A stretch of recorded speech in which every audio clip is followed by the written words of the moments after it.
A cart of salt is climbing a mountain pass. It is winter, in the late 1560s. The road is frozen and narrow, and it bends toward the land of a man who has spent more than a decade trying to kill the person who loaded it. You expect a blade on a road like this, an ambush in the trees, poison in the wells.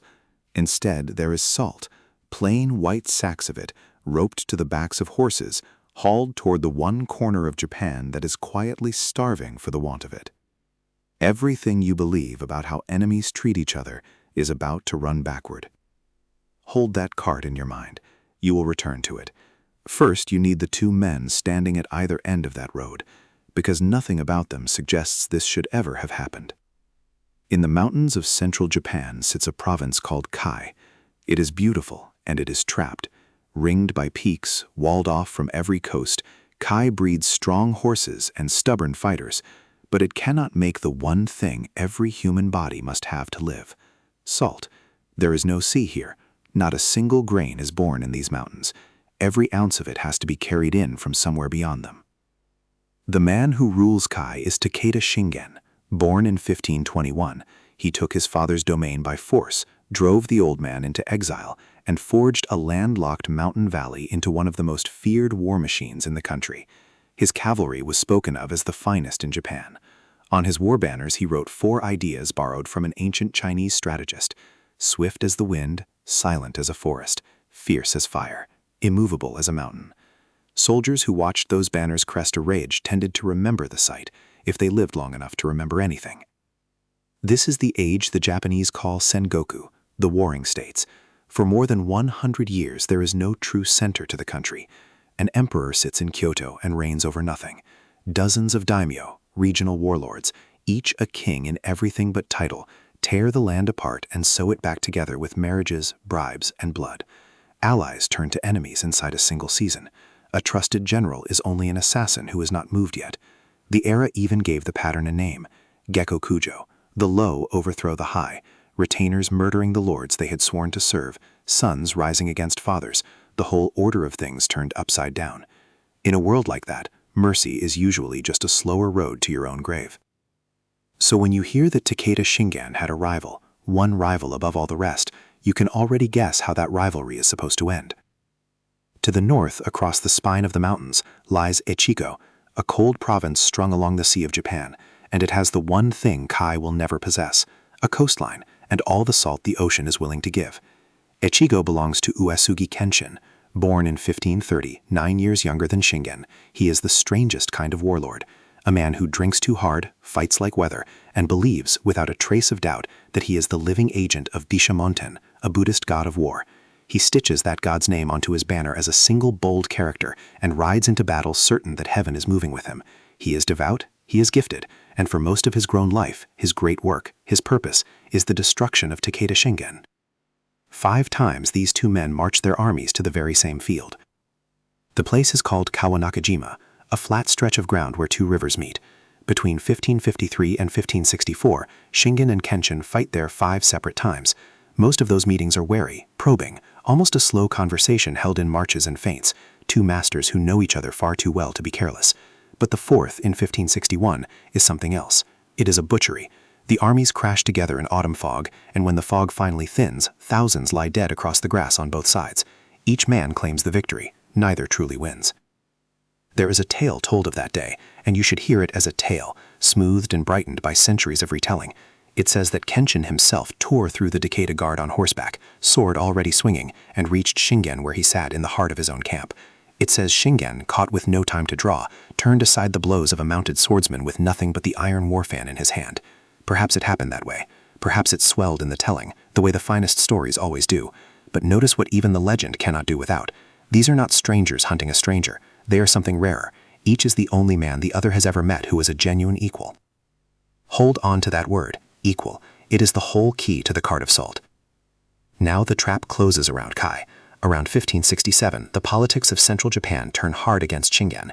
He has broken faith with 2 neighboring houses, the Imagawa and the Hojo, yesterday's allies, today's enemies. And these clans understand a thing about Kai that no army could ever use against it. They sit astride the roads that the salt must travel. So they close them. No army marches, no siege line is drawn. They simply shut off the salt and let the mountains do the killing for them. In a province with no sea, this is a slow catastrophe dressed as nothing at all. Salt here is not a flavor sprinkled on a meal. It is how a family keeps fish and vegetables from rotting through 5 months of winter. It is packed into wounds as medicine. It is, to a working body, survival itself. And a body starved of it grows weak, cramps, and fails. The first to feel it are not Shingen soldiers. They are their farmers, their old people, their children. And far away in the north, Uesugi Kenshin hears the news. Stand where he is standing for a moment. For 14 years, this man has wanted one thing in all the world, to bring down Takeda Shingen. And now, without his lifting a single blade, his enemy is being throttled by geography and spite.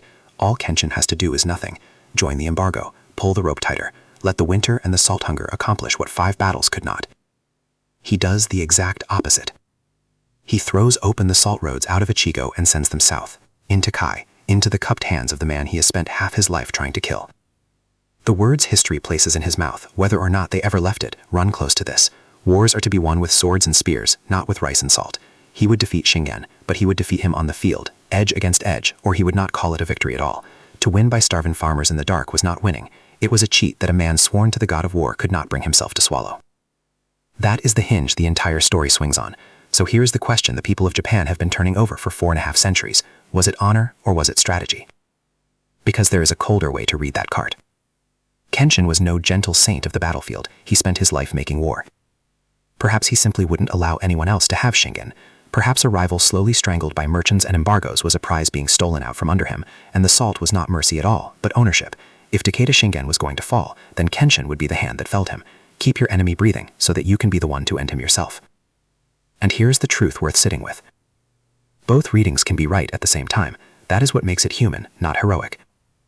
A man can do a generous thing for a proud and selfish reason, and the deed loses none of its weight for it. But set the cynical version beside the rest of his life, and it starts to look thin. When Takeda Shingen died in 1573, of illness most likely, though even his death trails rumor and a story about a marksman's bullet in the dark, the reaction handed down from Kenshin is not joy, it is grief. He is said to have wept, and to have said aloud that he had lost the finest rival he would ever know. He never did defeat Shingen. He outlived him by 5 years, and then he too was gone, in 1578, the contest between them left forever unfinished. So walk back now to the cart on the frozen pass. It was never truly about salt.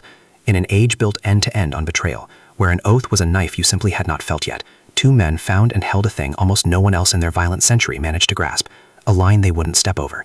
They would meet on the field and spend everything they had trying to kill one another, and they wouldn't let the other be quietly murdered by hunger while the snow came down. The rivalry was the respect was the rivalry. You cannot cut one away from the other. And here is the part that should stop you for a moment. No one is entirely certain it happened. The salt story does not sit in the records written at the time, clean and dated and signed. It comes down instead through later accounts, retold and reshaped from one generation to the next, the way a coin wears smooth passing through 1,000 hands. Some historians take it as fact, gently softened by legend. Others suspect the legend grew up around a smaller, quieter truth, that salt simply kept crossing the border in trade when the politics of the day said it never should have. The honest answer, the one the record actually supports, is that no one fully knows what climbed that mountain pass, or whether it climbed it at all. But look at what Japan chose to do with the story. It refused to let it go. There is a phrase you can still hear spoken in Japan today. Teki nishio o okaru. To send salt to your enemy. It means to lend a hand to a rival in their hour of need, to refuse to win in the wrong way. To keep your fight clean even when cruelty would be easier. Children are taught it. Grown adults reach for it without ever once thinking of the mountains it came from. It has outlasted both warlords, both their provinces, and the entire blood-soaked world that produced them, and it leads straight back to a cart on a frozen pass that may or may not have ever made the climb. That is what a people decide to keep, not the 5 battles, not the dead piled in the fog at Kawanakajima. The salt. So this is what is left in your hands, because the 2 men who lived it never settled it either. If your greatest enemy were dying, not by your blade but by someone else's, and it lay within your power to save them, or simply to turn your face away and let it happen, which would you choose? And in the long winter afterward, could you ever really be sure you had done it for the reason you told yourself?